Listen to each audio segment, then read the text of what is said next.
There are moments you can't take back. Not because they went wrong, but because they went exactly right.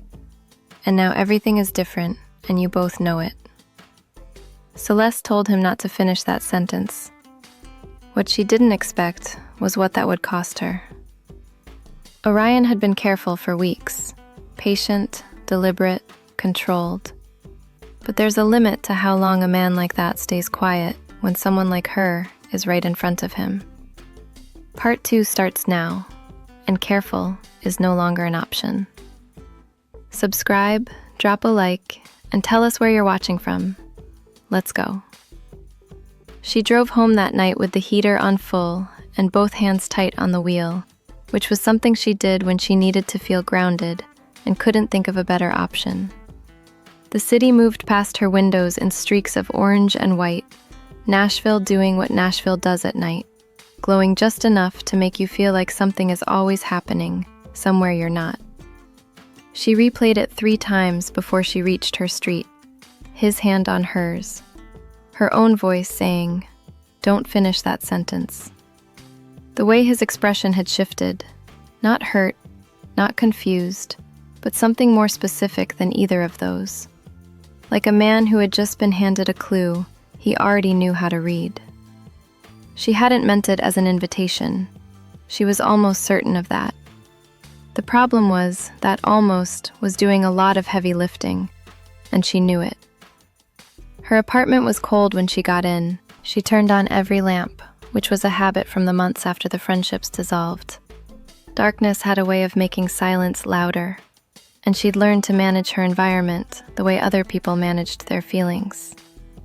She made tea she didn't finish, and sat at her kitchen table with her notebook open to a blank page for 40 minutes, before she admitted she wasn't going to write anything tonight.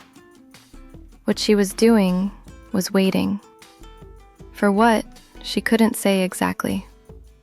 Her phone stayed quiet.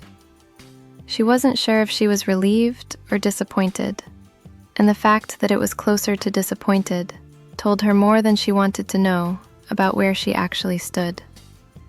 Orion, across the city, in the apartment above the studio that he used more like an office than a home, was not handling the evening with any more grace. He stood at his kitchen counter with a glass of water he'd poured 20 minutes ago and hadn't touched, staring at the middle distance with the focused expression of a man solving a problem he wasn't sure he should solve.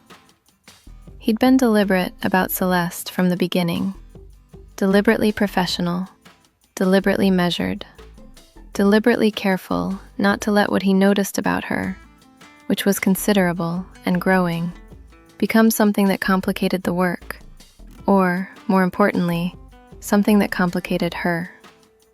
She was rebuilding something.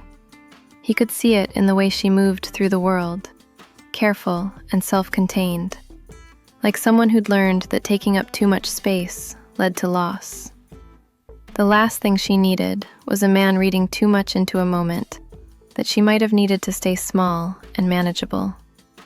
But she'd said, "Don't finish that sentence," and she'd said it soft, and she'd said it looking directly at him, and it had sounded less like a door closing and more like someone standing in a doorway, not yet sure which direction to move. He picked up his phone twice, put it down twice. On the 3rd time, he opened a new message, typed her name, and then sat with his thumb hovering over the keyboard for a long moment before he typed 4 words that were honest without being too much. "I heard you tonight." He sent it before he could decide it was a mistake. 3 blocks away, Celeste's phone lit up on the kitchen table. She read it once, then again. Then she set the phone face down, pressed both palms flat against the table, and took a slow breath. Because those 4 words had just made the doorway considerably harder to stand in. She didn't respond that night. She composed 3 different replies in her head, each one a slightly different calibration of honest and safe, and sent none of them. Instead, she turned the phone face up on her nightstand, let the screen go dark, and told herself that sleep was a reasonable and mature response to the situation. She slept badly. In the morning, she responded with 2 words, "I know," and then put the phone in her bag and walked to her car before she could second-guess it. It was the truest thing she could have said. It was also, she understood, an answer to a question he hadn't technically asked yet. The session that morning had a different gravity to it. Not uncomfortable, almost the opposite. Like 2 people who had acknowledged something without naming it, and were now moving around that unnamed thing with a new, careful awareness.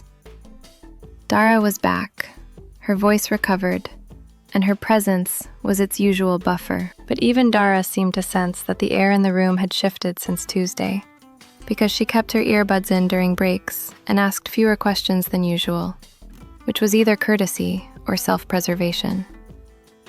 They finished the 5th track by early afternoon, and it was the best thing they'd built together. Lean and emotionally precise. The kind of song that sounds effortless because the work underneath it was anything but.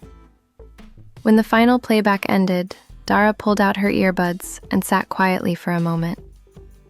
"I don't know what you 2 did differently today," she said, "but the song knows."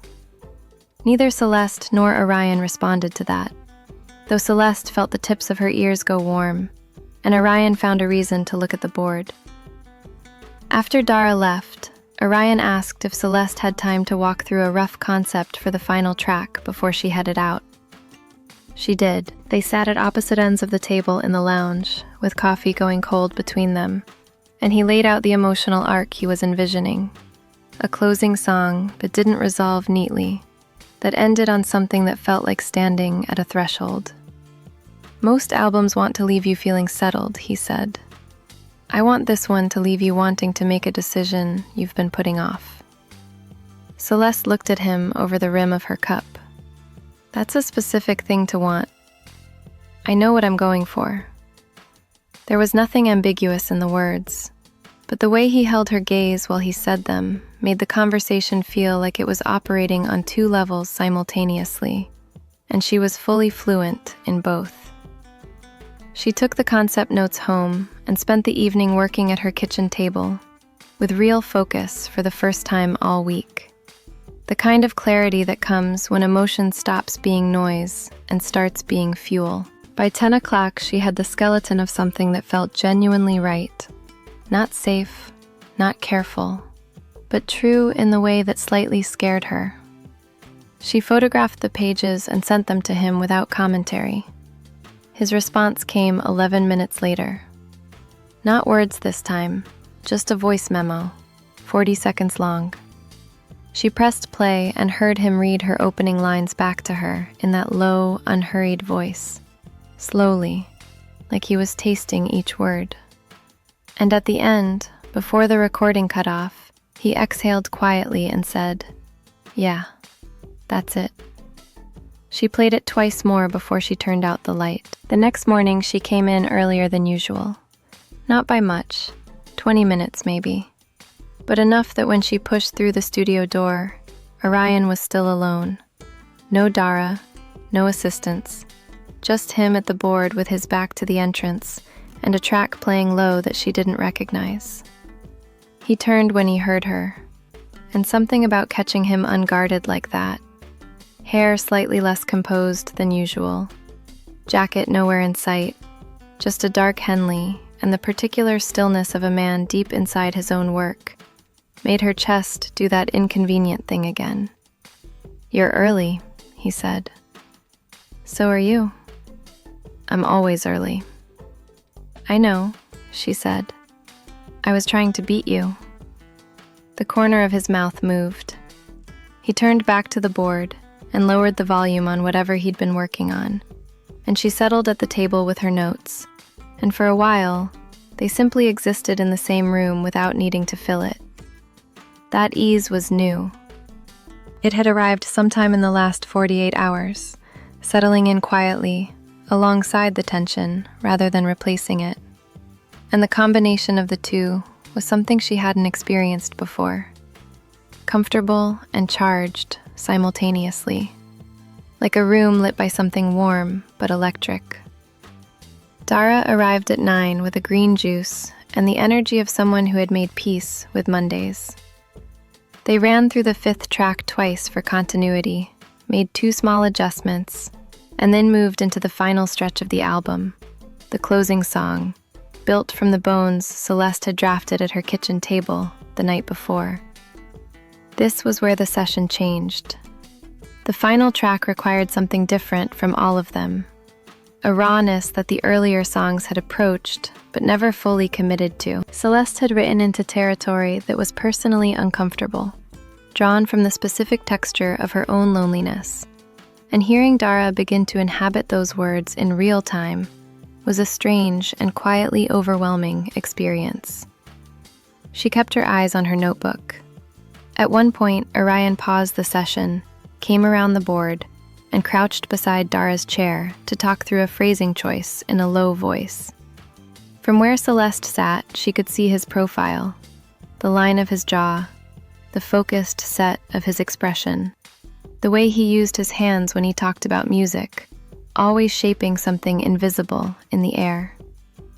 She thought about the voice memo, the way he'd read her words back like they were worth that kind of attention. She thought about the fact that nobody had made her feel that way in longer than she wanted to calculate.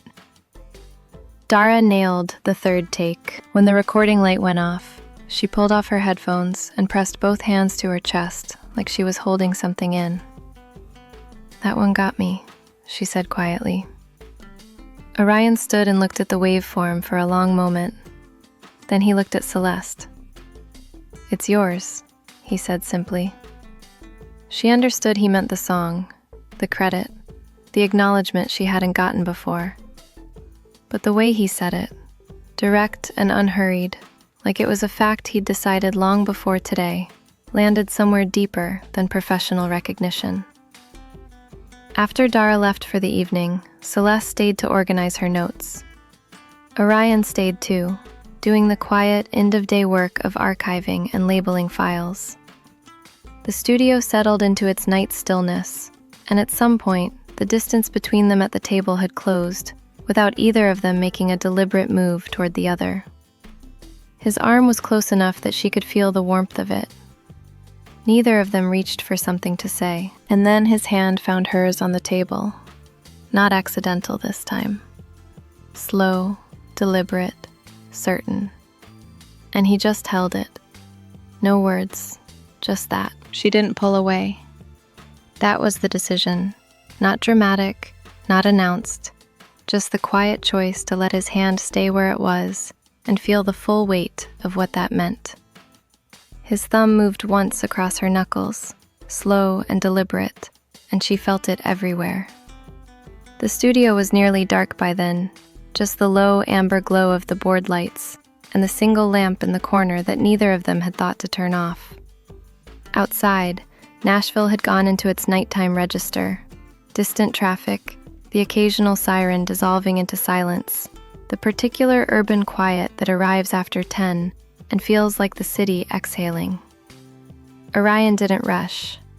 That was the thing about him she was still getting used to, the way he inhabited time differently than most people, like he'd made a private agreement with urgency and won. He turned toward her slowly, and when she looked up at him, the amber ring in his eyes caught the low light and held it, and she thought distantly that she was going to have a very hard time forgetting this specific moment for a very long time. "I need to ask you something," he said. His voice was low, unhurried, the same frequency it always was, but stripped now of the professional layer, just the man underneath.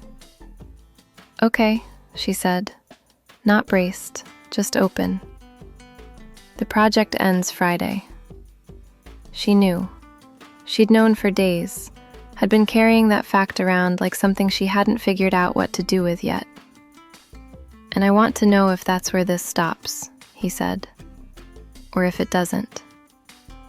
It was such a direct question. No performance, no careful hedging, just the thing itself laid flat on the table between them. She appreciated that about him more than she could have explained. The way he refused to be indirect about the things that actually mattered. And yet something tightened in her chest, because the question was simple and the answer wasn't, and he deserved honesty more than he deserved comfort. "I'm not easy to be close to right now," she said. "I know that about myself. I've been reduced, I guess, over the past year. And I'm still figuring out how much of that is permanent." He listened without interrupting, which was its own kind of intimacy. "I'm not asking you to be easy," he said. "I'm asking if you want to." She looked at their hands, still joined on the table, hers smaller, the pen callus on her middle finger, the chipped polish on her thumb she'd been meaning to fix for 2 weeks. His steadier, warmer, that small scar on his knuckle she'd noticed weeks ago and never asked about. "What's that from?" she asked, touching it lightly. He glanced down. "A recording session in 2019. Equipment disagreement." "You lost?" "The board won. I was 29 and overconfident." The laugh that came out of her was small and real and surprised her. He smiled at the sound of it, not the controlled, almost smile she'd cataloged over 3 weeks, but something fuller, less managed, that rearranged his whole face into something she felt entirely unprepared for. She turned toward him then, and he reached up with his free hand and pushed a strand of hair back from her face, with a touch so unhurried it made her breath go shallow. "I want to," she said quietly. He didn't say anything. He leaned in slowly, giving her every opportunity to change her mind, and kissed her, soft and certain, and without any of the hesitation that had defined the last 3 weeks. Like a sentence he'd been waiting a very long time to finish. The kiss didn't solve anything. That was the first thing she understood when it ended. Slowly, neither of them pulling away so much as settling back into the room, into themselves, into the particular stillness of 2 people who have just crossed a line they'd been circling for weeks. It didn't solve anything, and it complicated everything, and she was almost entirely fine with that. He rested his forehead against hers for a moment, eyes closed, one hand still warm at her jaw. She could feel his breath evening out, matching hers, and there was something so unexpectedly tender about that small synchronization that she had to resist the impulse to say something that would ruin it. She'd done that before, filled silences that deserved to be left alone. Not this time. "I should go," she said finally, softly, without moving.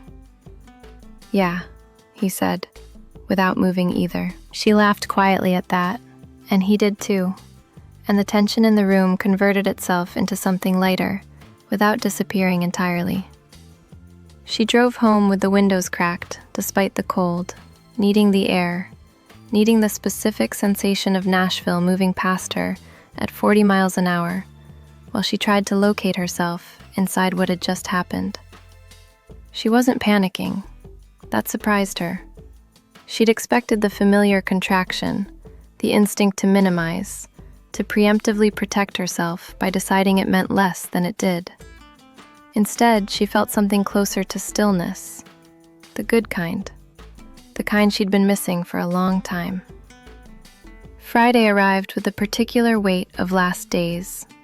The final session was structured around completing the album's sequencing and doing one last pass on the mix for the closing track, Celeste's song, the one that had cost her something real to write. Dara sang it through twice in the booth, while Orion made final adjustments, and Celeste sat with her notebook closed for once, just listening.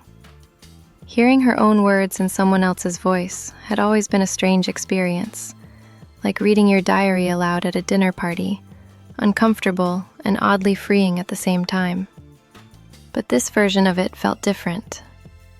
Orion had built something around her words that made them sound inevitable, like they couldn't have existed any other way. and that was the highest compliment she knew how to receive from a collaborator. When the session wrapped, Dara hugged her with the full-bodied sincerity of someone who didn't do things halfway. "You changed this album," she said. "I mean that." Celeste accepted it without deflecting, which was its own small victory. After Dara left, the studio held its familiar end-of-day quiet. Orion was saving the final files, his back to her, and she stood near the door with her bag over her shoulder, and the strange ache of an ending that isn't entirely an ending. "The project's done," she said. He turned around. "The project's done," he agreed. There was a beat between them, not uncomfortable, not unresolved, just honest. "There's a place on Woodland I've been meaning to try," he said. "Good food, no industry people. Saturday, if you don't have plans." She considered him for a moment. The composed exterior, and beneath it, the man who sent 4-word voice memos at 11 at night and read her lyrics like they were worth the full weight of his attention. "I don't have plans," she said. He nodded once, the way he did when something was settled. And she walked out into the cold Nashville evening feeling, for the first time in a long time, like the silence waiting for her at home was temporary. She noticed the quiet differently that night. Same apartment, same lamps, same coffee mug sitting in the drying rack where she'd left it that morning. But the silence had a different quality to it. Less like an absence and more like a pause. The distinction mattered. She'd spent enough time in the wrong kind of quiet to recognize when the air in a room was empty versus when it was simply waiting. She changed out of her studio clothes and made tea she actually finished this time, standing at the kitchen window, watching the neighborhood settle into its Friday night rhythm. A couple walked a dog below. Someone 2 floors up was playing guitar badly and without apology, which she found oddly comforting. Life continuing at its normal, imperfect frequency. She thought about the album, about 3 weeks of sessions that had started as a professional arrangement and somewhere along the way had become the most creatively honest work she'd done in years. She thought about Dara's voice carrying her words, and about Orion building architecture around them like they deserved that kind of care. She thought about the way he'd said, "That's Celeste," in the first week. Simple and certain, and how much distance she'd traveled since then without fully noticing the journey. She sat at her kitchen table and opened her notebook, not to write, just to look back through the pages she'd filled over the past 3 weeks. The drafts, the crossed-out lines, the margins cluttered with half-thoughts and directional arrows, and one small drawing of the studio window she'd done absent-mindedly during a playback session. She hadn't drawn anything in years. That felt significant in a way she wasn't ready to fully examine. Her phone lit up at 9:47. She saw his name and felt something move through her chest, warm and immediate, like the first chord of a song you didn't know you'd been waiting to hear. The message was unhurried, like everything about him. "Saturday, 7. I'll send you the address. Wear something you can actually eat in. It's not that kind of place." She read it twice. The last line made her smile in a way that reached her eyes before she'd decided to let it, and she sat with that for a moment. The unfamiliar ease of it, the absence of the low-level dread that had accompanied most things over the past year. She typed back, "That's a low bar." His response came in under a minute. "You'd be surprised how many people can't clear it." She laughed, quietly, to herself, in her kitchen at 9:48 on a Friday night. And it was such a simple thing, such an ordinary exchange, but it felt like something loosening that had been pulled tight for a very long time. She closed her notebook and looked around her apartment. The lamps were warm. The guitar upstairs had moved on to a second song, slightly better than the first. Outside, Nashville was doing what it always did, glowing and moving and making noise and meaning something to everyone who'd ever come here, chasing a feeling they couldn't name anywhere else. She thought about Saturday, about a table with no mixing board between them, no notebooks, no professional reason to be in the same room. Just two people who had already said the hard things, deciding to show up for the easier ones. She turned off the kitchen light and felt, fully and without reservation, like something was beginning. The real kind of beginning. The kind that arrives not with fanfare, but with a text message and a laugh you didn't plan, and a silence that finally feels like enough. Aqui está o CTA final na voz do narrador. That's where we leave them tonight. On the edge of something real, something chosen. No more careful, no more almost. If this story has been living in your chest the way it was meant to, drop a number in the comments right now. 1 to 10.